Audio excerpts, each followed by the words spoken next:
Anytime I open a software program for the first time, I always feel a little awkward trying to find my way around.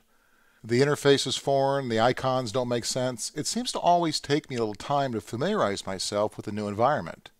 And my guess is you'll probably feel the same way the first time you open 3ds Max. There's a lot of bells and whistles, and frankly, its interface and layout can be a little more intimidating than most. In the next couple of minutes, we'll see if we can't get you a little more comfortable with how the program is laid out. A tour around 3ds Max should probably start by first talking about the big four squares that make up the majority of the interface.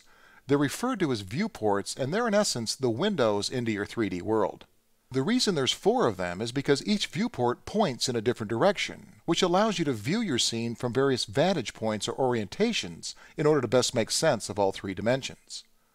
You have one view that shows the scene from straight ahead, one that provides a look from over top, one that gives you a look from the side,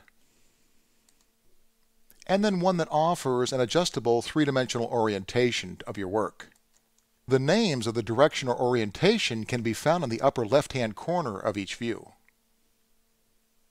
In the upper left-hand corner of the interface, you'll find the Application button and Quick Access toolbar, which collectively provide quick and easy access to Max's file management commands. Holding your mouse over a particular command provides a brief description of that operation.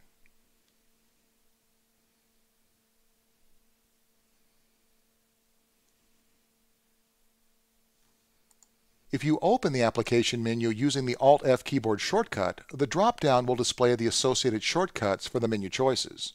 For example, O would open a file, while P would provide your import options. Simply moving the mouse instead of pressing a key will take you back to the regular menu layout. On the Quick Access toolbar, you'll find it easy to create a new scene, open or save a file, or redo or undo a scene operation. You also have your standard pull-down menus with commands categorized by topic.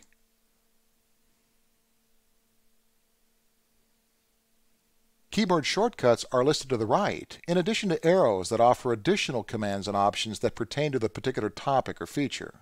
Below the pull-down menus is a row of icons that's formally referred to as the toolbar. The toolbar provides access to many of the most common tasks, including selecting, moving objects around your scene, and rendering. You'll notice that holding your mouse on top of an icon reveals the name of that particular command. Many of the toolbar icons have small little marks in the lower right-hand corner of their picture. Holding down on that icon will display a drop-down flyout containing a list of other commands within that particular menu.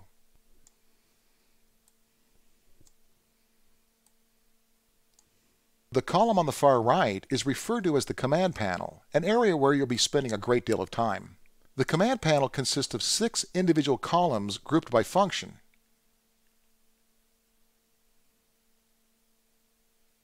Each column being accessed by simply clicking on its icon. It'll be in the command panel where you'll make, modify, and in essence control the things you've created. 2 panels in particular will be used continually, those being the Create column, which as the name implies holds many of the creation commands,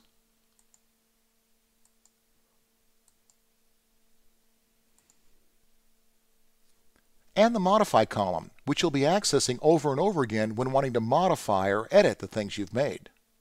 So Create when adding new things to your scene,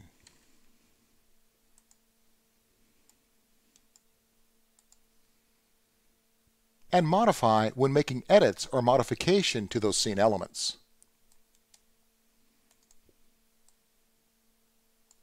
The lower right-hand corner of the interface holds your viewport navigation controls, commands that will allow you to control what you see and exactly how you look into your viewports.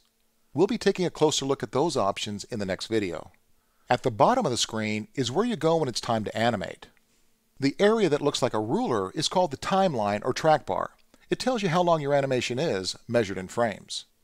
Above the timeline is the time slider, which is what you use to move in time, pulling it to the right to go forward in time, and carrying it back to the left to go backwards. To the right of the timeline, you have your animation playback controls, which work similar to controlling the playback on a DVD or VCR. You have buttons that'll take you to the start or end of your animation, others to move you forward and backward one frame at a time,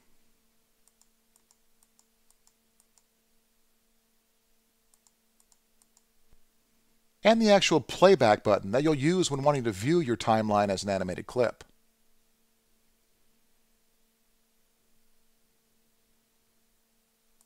So that's a quick overview of the Max 2010 interface. Something about your control device, your mouse in other words. You definitely want to make sure you're using a 3-button mouse, as Max has been specifically designed to take advantage of all 3 of those buttons. Inasmuch as the majority of your clicking will be done with the left button, both the middle wheel and the right mouse button have specialized features and controls that you'll no doubt want to use during your normal workflow. So you'll need a little coordination in those fingers of yours as you collectively click your way to the next Academy Award-winning short. Coming up in the next video, we'll begin taking a closer look at some of the options you have when navigating around in your viewports.